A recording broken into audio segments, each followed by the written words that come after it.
Details చూస్తే YCP కేంద్ర కార్యాలయం వద్ద ఉద్రిక్తత నెలకొంది. నిర్మాణంలో ఉన్న భవనం వద్ద మున్సిపల్ అధికారులు కూల్చివేతలను ప్రారంభించారు. అనాధికార కట్టడం అంటూ ప్రొక్లైనర్స్, బుల్డోజర్ సాయంతో కూల్చివేస్తున్నారు.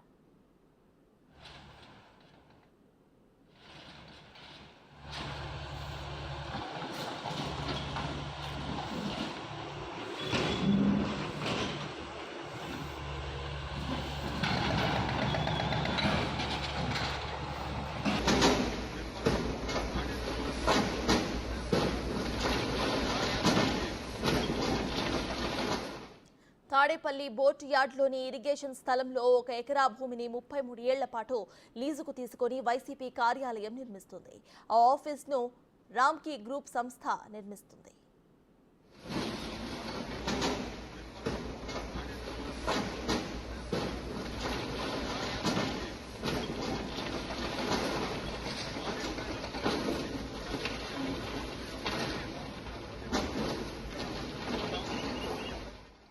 వైసీపీ కేంద్ర కార్యాలయం వద్ద ఉద్రిక్తత నెలకొంది. నిర్మాణంలో ఉన్న భవనం వద్ద మున్సిపల్ అధికారులు కూల్చివేతలు ప్రారంభించారు.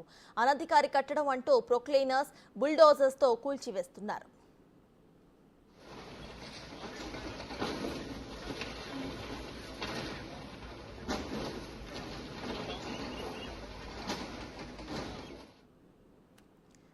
వైసీపీ కేంద్ర కార్యాలయం దగ్గర ఉన్న పరిస్థితిని మా ప్రతినిధి శివ అందించడానికి సిద్ధంగా ఉన్నారు. శివ, చెప్పండి. అటు నిర్మాణంలో ఉన్న ఒక భవనాన్ని మున్సిపల్ అధికారులు కూల్చివేస్తున్నట్టు తెలుస్తోంది. ప్రెసెంట్ అప్డేట్స్ ఏంటి? అది అనధికారిక భవనం అంటూ కూడా తెలుస్తోంది. సో దాని గురించి వైసీపీ నేతలు ఏమైనా మాట్లాడుతున్నారా?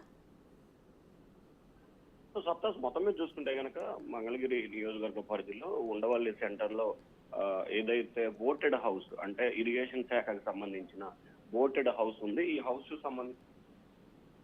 బోటెడ్ హౌస్ కు సంబంధించి కూడా 36 ఎకరాల భూమి ఉంది. ఈ భూమికి సంబంధించి కూడా సంవత్సరంన్నర క్రితం వైఎస్ఆర్సీపీ అందులో చివర కార్నర్ లో ఎకరం సైట్ ను కూడా లీజుకు తీసుకోవడం జరిగింది. లీజుకు తీసుకున్న తర్వాత దాంట్లో వైఎస్ఆర్సీపీ పార్టీ కార్యాలయాన్ని నిర్మాణం చేపట్టారు. ఇప్పటికే పిల్లర్లు వేసి స్లాబ్ వేశారు. సంవత్సరానికి 100 రూపాయలు అద్దె చొప్పున 33 సంవత్సరాలకి వైఎస్ఆర్సీపీ నేతలు అయితే లీజుకు తీసుకున్నట్టు తెలుస్తా ఉంది. దీనికి సంబంధించి కూడా సిఆర్డీ అనుమతులు లేవు అని చెప్పి, అలాగే సిఆర్డీకి సంబంధించిన మార్గదర్శకాలు ఏమాత్రం కూడా లేవు అని చెప్పి కూడా తీసుకుంటూ కూడా సిఆర్డీ అధికారులు నెల రోజుల క్రితం కూడా నోటీస్ ఇవ్వడం జరిగింది. ఆ నోటీసుకు సంబంధించి వైఎస్ఆర్సీపీ ఏమాత్రం కూడా రిప్లై ఇవ్వలేదు.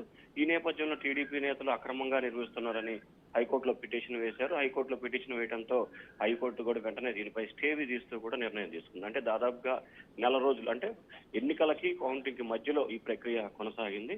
వెంటనే దీనికి సంబంధించి కూడా వైఎస్ఆర్సీపీ నేతలు కూడా కోర్టును ఆశ్రయించారు. ప్రస్తుతం కోర్టు అయితే విచారణ దశలో ఉంది. ఈ నేపథ్యంలో సిఆర్డీ అధికారులు తాము నోటీస్ ఇచ్చిన దానికి రిప్లై ఇవ్వలేదని చెప్పి కూడా చెప్తూ ఈ నిన్న సాయంకాలం సమయంలో కూడా వైసీపీ నేతలకి సమాచారం ఇవ్వడం జరిగింది. వారు మేము న్యాయస్థానంలో చూస్తామని చెప్పి వారైతే చెప్పినట్టు తెలుస్తుంది. సో ఈ నేపథ్యంలోనే ఈ రోజు పొద్దున్నే 5:30-6 గంటల సమయంలో మంగళగిరి మున్సిపల్ కమిషనర్ నేతృత్వంలో ప్రొక్లైనర్లు, జేసీబీలు అవన్నీ కూడా పెట్టి పార్టీ ఏదైతే నిర్మాణంలో ఉన్న కార్యాలయాన్ని కూల్చివేసే ప్రక్రియ చేశారు. అయితే వైఎస్ఆర్సీపీ నేతలు మాత్రం ఈ అంశానికి సంబంధించి తాము న్యాయస్థానాన్ని ఆశ్రయిస్తాం, ఆల్రెడీ కోర్టులో విచారణ దశలో ఉన్న సమయంలో అధికారులు ఏ విధంగా ముందుకెళ్తారు, ఎట్లా కూల్చివేస్తారు, ఖచ్చితంగా తాము న్యాయ పోరాటం చేస్తామని చెప్పి వైఎస్ఆర్సీపీ నేతలు అయితే చెప్తా ఉన్నారు. సత్తా.